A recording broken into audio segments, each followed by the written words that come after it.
Hello everyone, hope you all are doing well. Welcome to Study to the Point. आज हम संयुक्त राष्ट्र संघ के अंतर्गत ही संयुक्त राष्ट्र संघ के एक विशेष अंग न्यास परिषद के बारे में पढ़ेंगे। संयुक्त राष्ट्र संघ के 6 अंग हैं: महासभा, सुरक्षा परिषद, सचिवालय, सामाजिक एवं आर्थिक परिषद, अंतर्राष्ट्रीय न्यायालय और न्यास परिषद। लेकिन सबसे पहले न्यास परिषद ही क्यों? क्योंकि अन्य अंग भी महत्वपूर्ण हैं, लेकिन न्यास परिषद जो है वो काफ़ी अपने आप में बहुत ही ज़्यादा महत्वपूर्ण अंग है, क्योंकि इसने अब अपने जो काम है वो करना बंद कर दिया है। लेकिन अभी भी ये संयुक्त राष्ट्र का अंग बना हुआ है। ये अभी कोई काम नहीं करता है वर्तमान में, लेकिन फिर भी संयुक्त राष्ट्र संघ का अंग बना हुआ है। इसका जो इतिहास है वो काफ़ी रोमांचक है और कई महत्वपूर्ण पहलू इस वीडियो में आप जानेंगे न्यास के बारे में और लीग ऑफ नेशंस के मैंडेट स्टेट्स के बारे में। तो आइए कुछ नया सीखते हैं। न्यास का शाब्दिक अर्थ क्या होता है? न्यास किसी भी वस्तु को या संपत्ति को अपने पास ऐसे रखना कि वह हमारी नहीं है और उसका प्रयोग हमें दूसरों के विकास के लिए करना है। उसे एक अमानत के रूप में अपने पास रखना है, ना कि उसका मालिक अपने आप को मानना है। तो ये न्यास का शाब्दिक अर्थ है, जो हिंदी अर्थ है। लेकिन संयुक्त राष्ट्र संघ के अंतर्गत या पॉलिटिकल साइंस के अंतर्गत हम न्यास पद्धति को जब पढ़ते हैं तो न्यास में वे देश आते हैं, न्यास प्रदेश वे देश आते हैं जो अपना शासन स्वयं चलाने में सक्षम नहीं थे या वे परतंत्र थे, दूसरे देश के ऊपर आश्रित थे, और उनको कैसे न्यास के अंतर्गत लाया गया। संयुक्त राष्ट्र संघ ने एक न्यास परिषद बनाई ऐसे देशों के लिए जो पहले लीग ऑफ नेशंस में राष्ट्र संघ में मैंडेट स्टेट थे, एक। दूसरा, जो द्वितीय विश्व युद्ध के दौरान हारे गए धुरी राष्ट्रों से छीन लिए गए थे जो देश, उनको इसमें शामिल किया गया। और तीसरा, वे देश भी इसमें शामिल हो सकते थे जो कि उस समय द्वितीय विश्व युद्ध के बाद उपनिवेश थे और महाशक्तियाँ उनको अपनी इच्छा से मैंडेट राष्ट्र में डाल देती। लेकिन किसी भी महाशक्ति ने अपने उपनिवेशों को किसी भी महाशक्ति ने अपने जो उपनिवेश थे उनको न्यास परिषद में नहीं दिया। तो न्यास परिषद में कौन कौन से देश हो सकते थे? पहला, जो लीग ऑफ नेशंस के समय मैंडेट स्टेट थे। दूसरा, जब द्वितीय विश्व युद्ध के समय धुरी राष्ट्रों ने जो हार हुई थी धुरी राष्ट्रों की, उनके जो उपनिवेश थे। और तीसरा, महाशक्तियाँ अपने उपनिवेश डाल सकती थी इसमें जो हमारी न्यास परिषद है, लेकिन उन्होंने कभी भी ऐसा नहीं किया।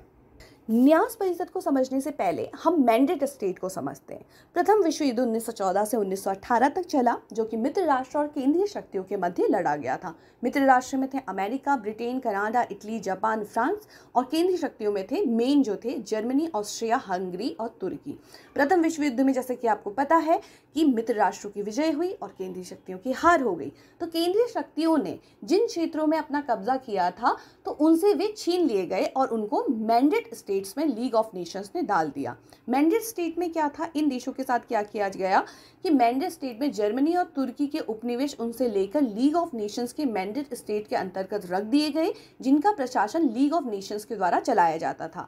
अब लीग ऑफ नेशंस इनका प्रशासन कैसे चलाती थी कि इन मैंडेट स्टेट को एक एक एडमिनिस्ट्रेटिव स्टेट दे दिए गए थे। जो बड़ी बड़ी महाशक्तियां थी उनको कहा कि आप इन देशों को अपने संरक्षण में रखिए और अपने संरक्षण में इनका विकास कीजिए और धीरे धीरे इनको स्वतंत्र कीजिए और इनके जो प्रशासन है या स्वशासन की ओर इनको अग्रसारित कीजिए। मैंडेट प्रणाली पराधीन देशों की स्वशासन की मांग को मूर्त रूप देने का प्रयास किया लीग ऑफ नेशंस ने। लेकिन आपको पता है लीग ऑफ नेशंस अपने कार्यों में असफल हुआ, अपने उद्देश्यों में असफल हुआ, इसीलिए द्वितीय विश्व युद्ध हो गया। जब द्वितीय विश्व युद्ध हुआ तो उस दौरान जो मित्र राष्ट्र थे उन्होंने आत्मनिर्णय के सिद्धांत का उद्घोष किया। अब उसका रीज़न क्या था? कोई भी देश जो है इतिहास में आप देखें अपना उपनिवेश और साम्राज्य नहीं छोड़ना चाहता है, लेकिन क्यों मित्र राष्ट्रों ने द्वितीय विश्व युद्ध के दौरान आत्मनिर्णय के सिद्धांत पर बल दिया कि सभी देशों को उनके निर्णय स्वयं लेने की स्वतंत्रता होनी चाहिए। इसका मतलब सभी देश स्वतंत्र होने चाहिए, क्योंकि जापान द्वारा पश्चिमी यूरोप के अधिकांश एशियाई उपनिवेशों पर अधिकार कर लिया गया था और ये देश डर गए थे मित्र राष्ट्र कि इनमें इसने अधिकार कर लिया है, अपने उपनिवेश बना दिए हैं, तो ये सभी देश अब जो हैं धुरी राष्ट्रों के साथ हो जाएंगे।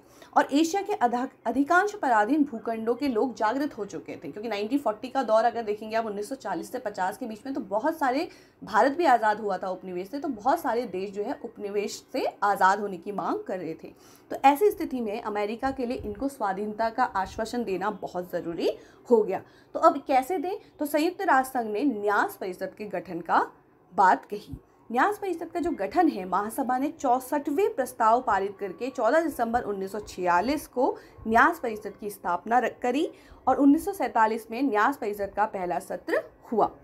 संरक्षण पद्धति या न्यास पद्धति पराधीन प्रदेशों को अंतर्राष्ट्रीय संरक्षण के अंतर्गत रखने की महत्वपूर्ण व्यवस्था है।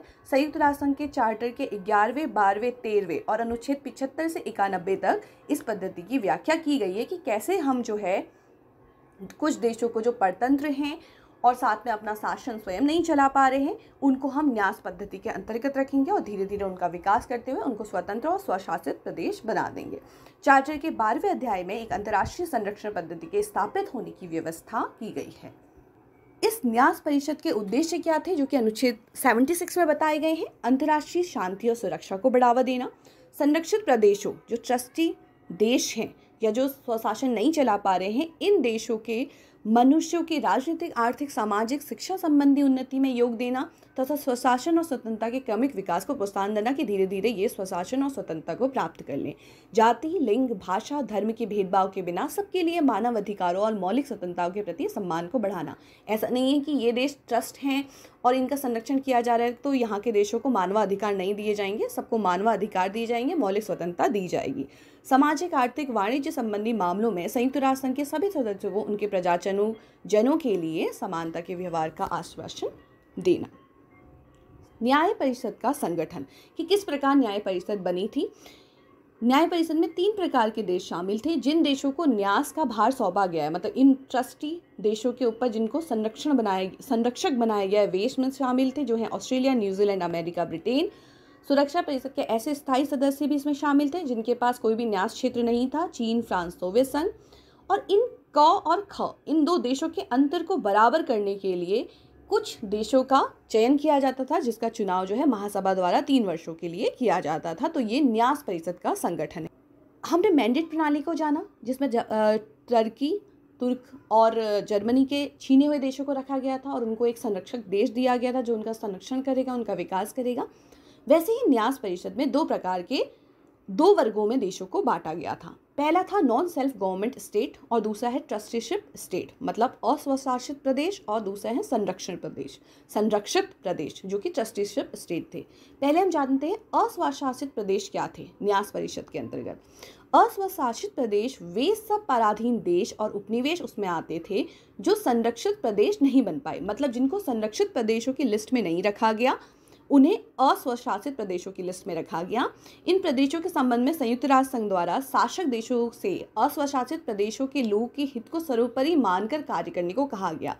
मतलब मोटे तौर पे आप ये देखिए कि जो महाशक्तियों के उपनिवेश थे, द्वितीय विश्व युद्ध के बाद भी महाशक्तियों ने जो उपनिवेश रखे हुए थे उन्होंने मैंडेट में नहीं डाले, उन्होंने उनको अस्वशासित प्रदेश में रख दिया और अपने ही हाथ में उनका शासन रखा और वहाँ विकास करने की बात कही। शासन देश को इन प्रदेशों के संबंध में संयुक्त राष्ट्र संघ के महासचिव को उनकी आर्थिक, सामाजिक, शिक्षा संबंधी स्थितियों के संबंध में सूचना देने को कहा गया कि आप क्या क्या वहाँ पे विकास करें। परंतु इसके अतिरिक्त अस्वशासित प्रदेश के ऊपर संयुक्त राष्ट्र संघ के न्यास परिषद का कोई भी हस्तक्षेप नहीं था। इनके जो अस्वशासित प्रदेश थे वो टोटल जो 1946 में थे वो थे 72, और इनके जो संरक्षक सदस्य थे, देश थे, वो थे Australia, Belgium, Denmark, France, Netherland, New Zealand, Britain, America. इन 8 देशों के अंदर 72 प्रदेश ऐसे थे जो अस्वशासित थे। ये उनको उपनिवेश नहीं कह रहे हैं, इनको अस्वशासित कह दे रहे हैं, लेकिन मान लीजिए कि इनके उपनिवेश ही थे एक प्रकार से। वर्तमान में संयुक्त राष्ट्र संघ के अनुसार विश्व में 17 ऐसे देश हैं जिनमें स्वशासन नहीं है, लेकिन वर्तमान की स्थिति अलग है। उन 72 देशों ने धीरे धीरे स्वशासन को प्राप्त किया या वो स्वतंत्र हो गए। विश्व में अभी भी आपको जानकर हैरानी होगी कि 17 देश ऐसे हैं जो खुद का शासन नहीं चलाते हैं, कोई अन्य देश उनके प्रशासन को देखता है। ये लिस्ट मैंने आपके सामने दी है। इनमें सबसे ज़्यादा देश जो हैं वो यूके के पास है, मतलब ब्रिटेन के पास है, जिनका प्रशासन ब्रिटेन देखता है और ब्रिटेन का राजा ही इनका राजा भी होता है। और वहाँ पे ब्रिटेन एक गवर्नर नियुक्त करता है जो ब्रिटेन का प्रतिनिधित्व उस देश में करता है। और इन देशों को क्या हक है कि वो आपस के जो घरेलू मामले हैं, अपने उस छोटे से देश के जो घरेलू मामले उनको देख सकते हैं, लेकिन जो सुरक्षा, रक्षा, विदेश संबंध है, ये सब इनके एडमिनिस्ट्रेटिंग स्टेट देखते हैं। और इन 17 को बोला जाता है टेरिटरीज स्पेशली इनको बोला जाता है ओवरसीज टेरिटरीज क्या होती हैं? जैसे ये एडमिनिस्ट्रेटिव स्टेट आपको दिख रहे हैं, जैसे यूनाइटेड किंगडम, फ्रांस, न्यूजीलैंड, और इनके आगे दिख रहे हैं आपको टेरिटरीज। तो एडमिनिस्ट्रेटिव स्टेट की टेरिटरी है ये, ओवरसीज टेरिटरी हैं, जिनके ऊपर एडमिनिस्ट्रेटिव स्टेट जो है वो प्रशासन चलाता है। इनका खुद का स्वशासन नहीं है इन टेरिटरीज के पास। ओवरसीज टेरिटरीज इनको इसलिए कहा जाता है क्योंकि ये जो देश हैं वो इनकी सीमाओं से नहीं लगते हैं, बहुत दूर हैं, समुद्र, ओवरसीज मतलब बहुत समुद्र पार हैं। तो इन बहुत दूर होने के बावजूद जो एडमिनिस्ट्रेटिंग स्टेट हैं अभी भी इन 17 देशों का शासन अपने देश से चलाते हैं। जैसे फ्रेंच पोलिनेशिया है, तो फ्रेंच के जो राष्ट्रपति हैं वो अभी भी फ्रेंच पोलिनेशिया के राष्ट्रपति भी हैं। और फ्रेंच पोलिनेशिया में जो शासन देख रहे हैं, जो गवर्नर हैं, उनकी नियुक्ति फ्रांस के द्वारा ही की जाती है। तो सेम सब में है, ब्रिटेन में भी यही है, फ्रांस में भी यही है, न्यूजीलैंड की स्थिति भी यही है, यूनाइटेड स्टेट्स के जो टेरिटरीज हैं उनकी स्थिति भी यही है। तो ये तो है अशासित प्रदेश, ये ट्रस्टी वाले स्टेट नहीं है। दूसरे जो थे न्यास परिषद वाले वो अलग हैं। संयुक्त राष्ट्र संघ ने 11 न्यास प्रदेश बनाए।